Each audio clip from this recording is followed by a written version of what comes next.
Life, local artist Gonzo gives us a sneak peek behind his work that's popping up all over town. Plus, one of Houston's best sculptors is joining us in studio to talk about a giant Alice in Wonderland sculpture. And we've got Houston happenings for some weekend fun. It's all coming up on today's Houston Life.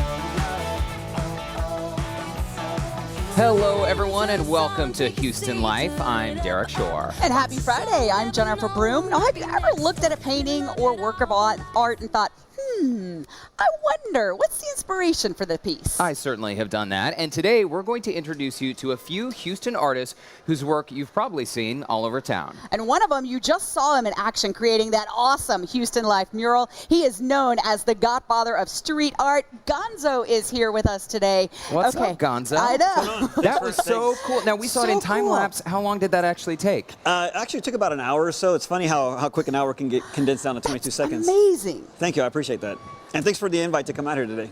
No, totally. We've seen your work. We've driven down Westheimer. We've seen the murals. Now, in 1985, that is a trip down memory lane for all of us, right? But that's really when you first started doing this kind of thing. Yeah, so, I was literally a kid with a can of paint and this idea of being an artist, and it's been a journey to get to this point. But, it's a following passion, following your drive, and not following the money. And we're looking at a picture of you, I guess, from back in the 80s. Yeah, that's... But you're self-taught. Yeah, I never, I guess I could say when I was doing graffiti art, there really wasn't a place you could go and learn, so it was kind of self-taught. Wait a minute, so were you chased around by the police a lot? I mean, it seems like... let's just say that I ran track for high school, so I knew how to run. But, it's funny, I at one point was wanted by the city, and then to fast forward about, 25 years later, I'm now wanted by the city again, but at a different capacity. Wait, wanted by the city? Like your face was up on a wanted poster? Wanted for illegal graffiti? Wanting, because I was a cool dude. Making cool things happen. Okay, we understand. You can't tell us Making too a much. statement. Yeah, for actually, at that point in my life, making a statement through art. Are you surprised though, like how things have changed? Because no longer, graffiti, that negative connotation that might go with that. Right. Street art, it's popping up all over. I mean, your work all over town is a perfect example of that. So, it's been a long journey, like I said, to get to this point. When I first started, obviously, graffiti wasn't even really recognized as an art form. It was always lumped in with gang-related activity. I was never associated with a gang. But, it's through trials and tribulations and partnerships and working with the right people, I think Houston has gotten to a point where what was first considered an unknown and feared has now been embraced, and now more than ever, not only do people like it, it's in demand, and which has opened a lot of doors for more outdoor public installations. Well, and I mean, aerosol warfare. Correct. So aerosol warfare is really Houston's first, I would say first and only, all-out graffiti and street art gallery space. And so we've been showcasing local talent, national and international talent, bringing them in and giving opportunities to showcase the work and expose more people to the art form. When you first started this, did it really begin as a hobby for you and something to keep you occupied? Did you ever imagine that 30 years down the road you would be opening up Aerosol Warfare Gallery and having people buy your work? Well, like I said, it's been a process. It's been a journey. So when I first started out, like I said, I was 12, 13. I got into graffiti through hip hop. A lot of people just, when you think of hip hop, they think of rap or just DMC, but hip hop is a culture with four pillars. It's well, and rap. looking at this picture that's up, the Street Art Museum of Texas, that kind of looks very hip-hop-ish to me with all the colors, if that's a word, with all the colors and just really cool. Thank you. Yeah, so it's like I said, it's been an evolution. So we went from having a full-on gallery space, and we still have that available, but then we've transitioned over to the official Graffiti and Street Art Museum of Texas. Tell us about the Houston Wall of Fame. So the Wall of Fame is a place where we first started painting probably back in like 90, 91. Awesome lady, her name is Mickey Phoenix, and it's an old schoolhouse that was built in 1900. It's located right on the edge of where East End and Edo kind of connect, and it's the first place where we had legal permission to paint.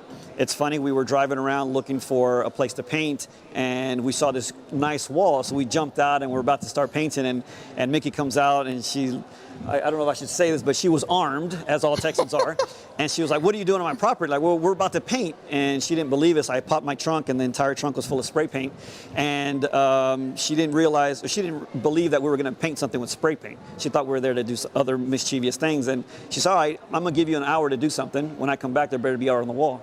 And so Pressure. yeah, so got crazy, painted, and then she came back and saw what we did. And it's like, wow, you did all that in an hour with spray paint? Like, yeah. And then she said, well, look, I love what you're doing. Come back. You can keep coming back and painting. And so that evolved into one of Houston's first legal spaces to paint, dubbed it the Wall of Fame. And so basically, I think most graffiti artists have painted at that point, at that place at one point or time. How many spray cans do you go through? Well, I buy it by the pallet, so quite a few. It depends on the project. I've done projects that take, 250 cans of paint. I've done projects that take more than that. It just depends on what I'm trying to accomplish and how much square footage I want to fill.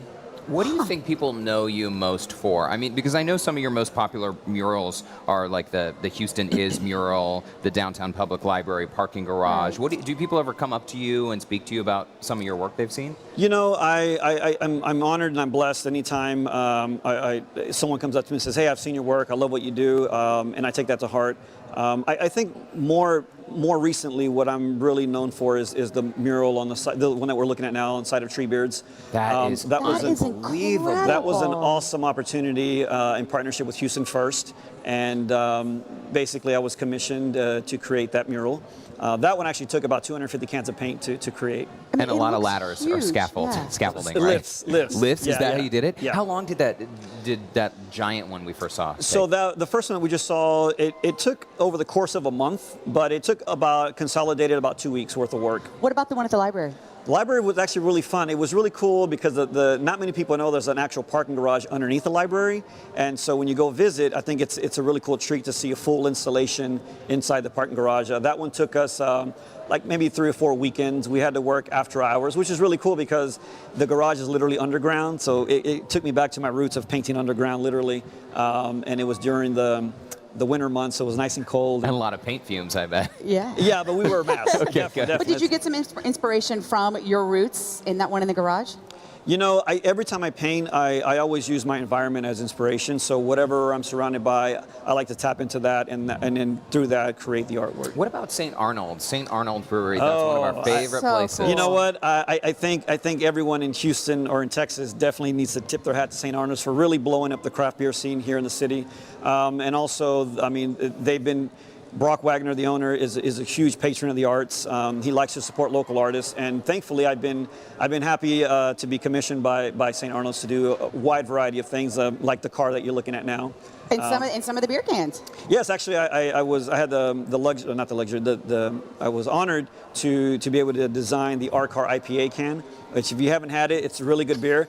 It's one of the things, like, you can have cool artwork, but if the beer isn't good, what's the point? And luckily, this is a great combination where the beer is as good as the artwork, I think. Gonzo, you're a very busy dude. You've got a festival coming up, right? Yes, we're really excited. This is the second annual Hue Mural Festival, and that's a Houston Urban Experience. So it's a play on words. It's presented by Houston First, and basically we're going to have over 80 artists participating. We have national, local, and international artists coming in, and we're going to be basically bringing a lot more color to the landscape. And it's free. Yeah, free to the public, 11 to 7, October 15th through the 22nd. And you should come out and check out all the artists create these live murals. Oh, Great, that Gonzo. sounds just fantastic. Now, if you want to see more of Gonzo's work, visit aerosolwarfare.com.